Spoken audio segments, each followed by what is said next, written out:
Hi everyone, welcome to Liberian Entertainment News with First Lady.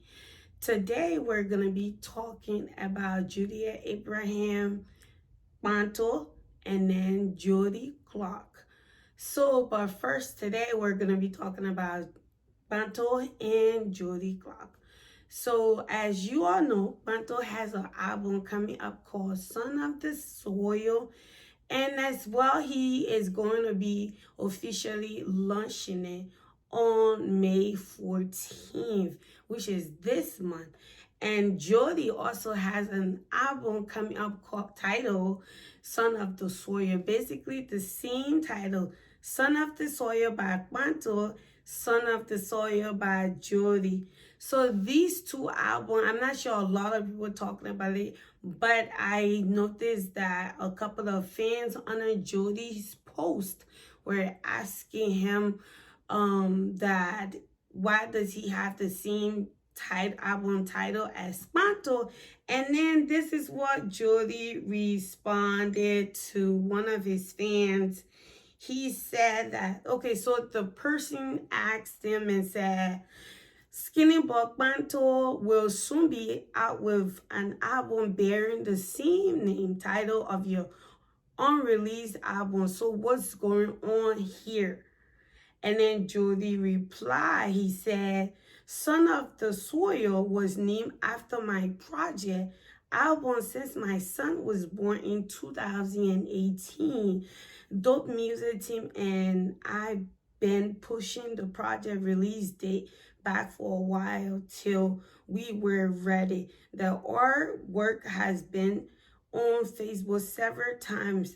Check Jody's Clock fan page and you will see it been on there since 2019 throughout 2021. Thanks for your concern, fam. Hope that's clear things up for you. He says, then the fan replied, Jody showed it, bro. Thanks so much for the clean clarity. Now I fully understand. So with that being said, it is just, I guess, a coincidence that Jody and Monpleh have the same album title.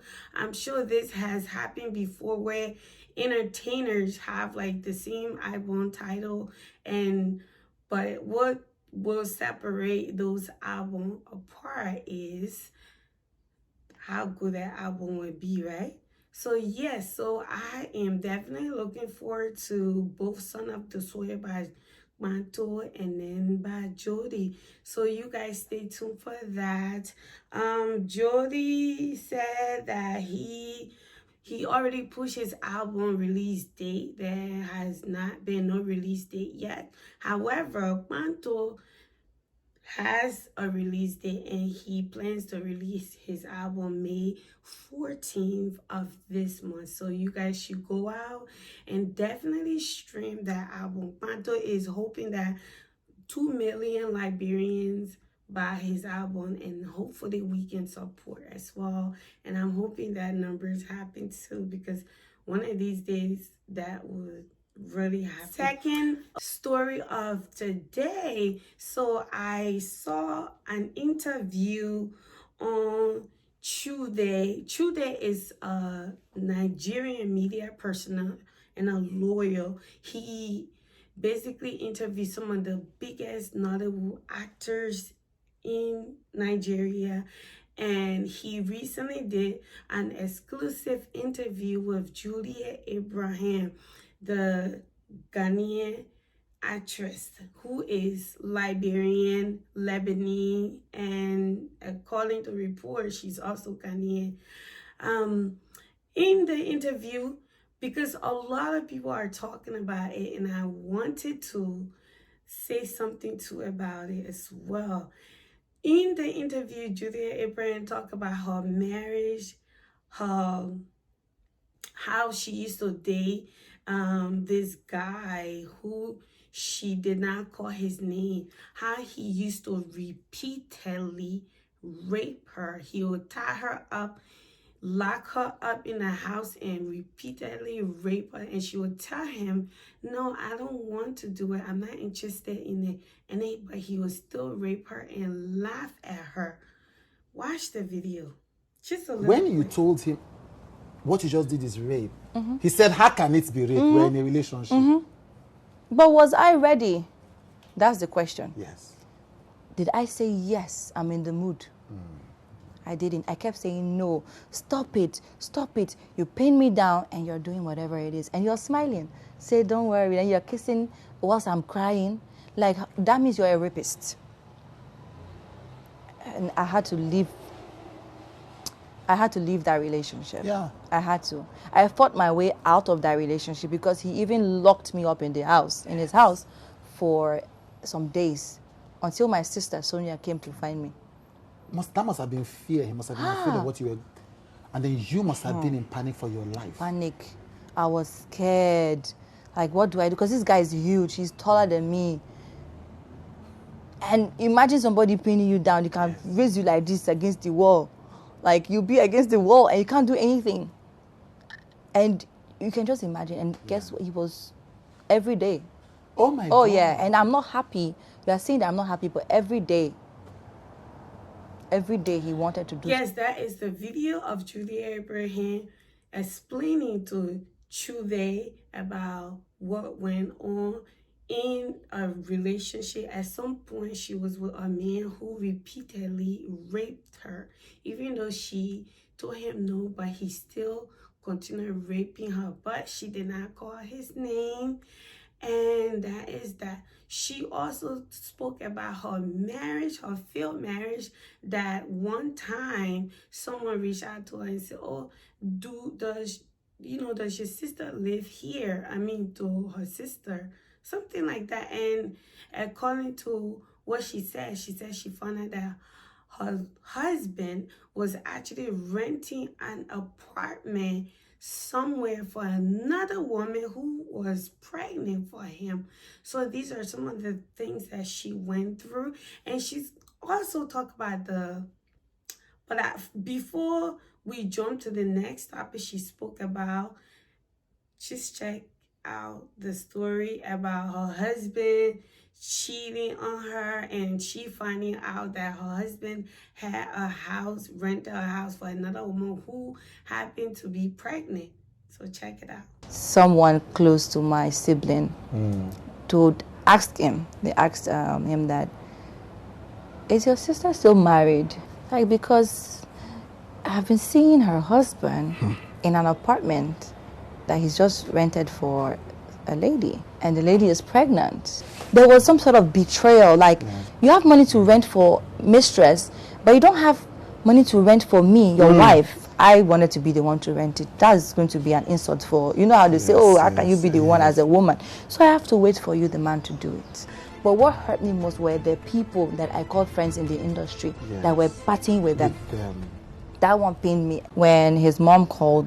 Yes, that is explosive. I mean, like, Juliet Ibrahim looks so strong, and she is beautiful, smart, intelligent.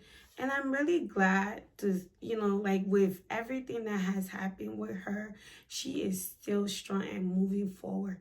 Juliet Ibrahim also spoke about when she went to Liberia, she experienced 2 civil wars in Liberia, and she spoke about when they were when the war was coming, someone tipped her parent, her mom and her dad, and that's how they tried to get away. While on their way to Ivory Coast, they were stopped, and a bunch of boys, like rebels, stopped their parent. They were young by then. She was still young with her other siblings, and they stopped them, and they were like, oh, like, give us money. It's just crazy. Watch it. So, at a very, very young age, I experienced 2 civil wars in Liberia. Yes. It was horrible. Because you went and came back. Yes. And then went again because of the second war. So it was horrible. Like, you know, where you have everything. Your dad has this huge supermarket, like Yes. upstairs, downstairs kind of thing. Everybody look at you like, oh, you guys are made. And then you have to leave with only backpacks Yes. in the middle of the night. Yes. Escaping War that is about to start in the morning.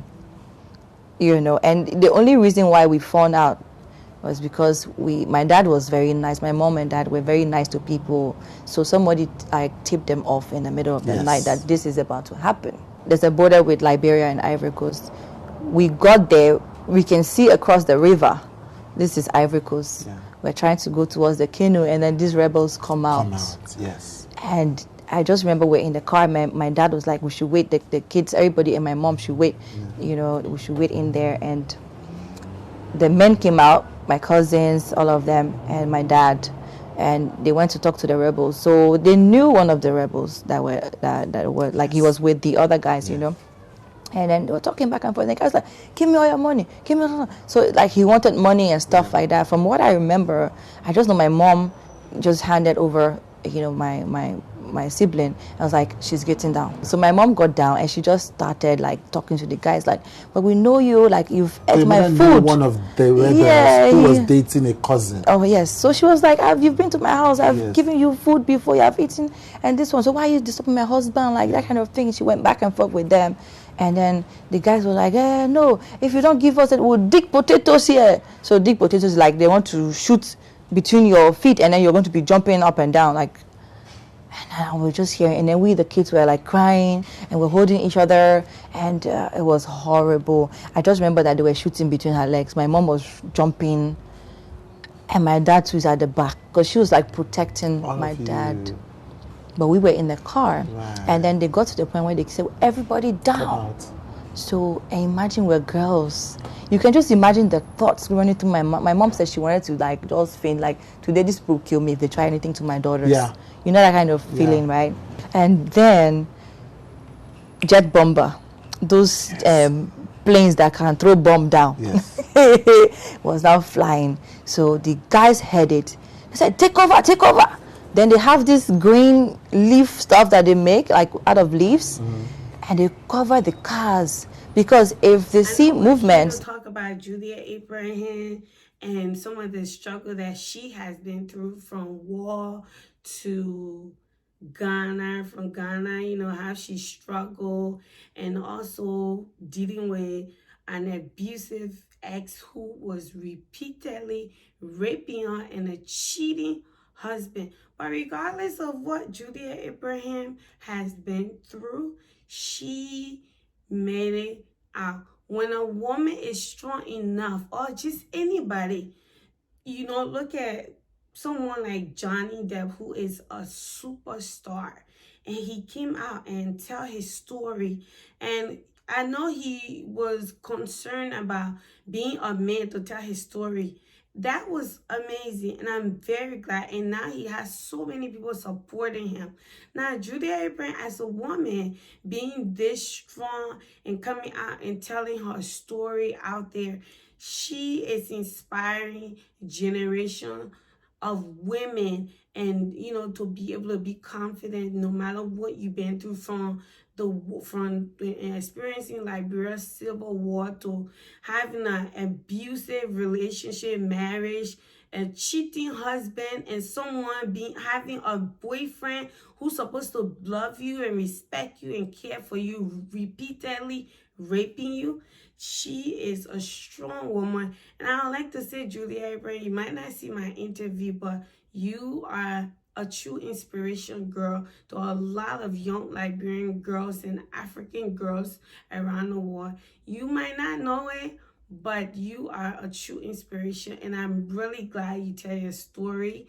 Thank you so much. I personally love you, my sister. You did extremely well by telling your story, and I hope that young women will watch that video and say, if Juliet can do it, she can go through all this and come out and looking this graceful and flawless and beautiful. I myself can do it. So guys, this is all I have today. I just wanted to give you guys, you know, this little interview clip, and hopefully I will see you in my next video. Don't forget to subscribe and comment, like, share on Facebook, and tell your friends to watch it as well. Thank you very much for your support.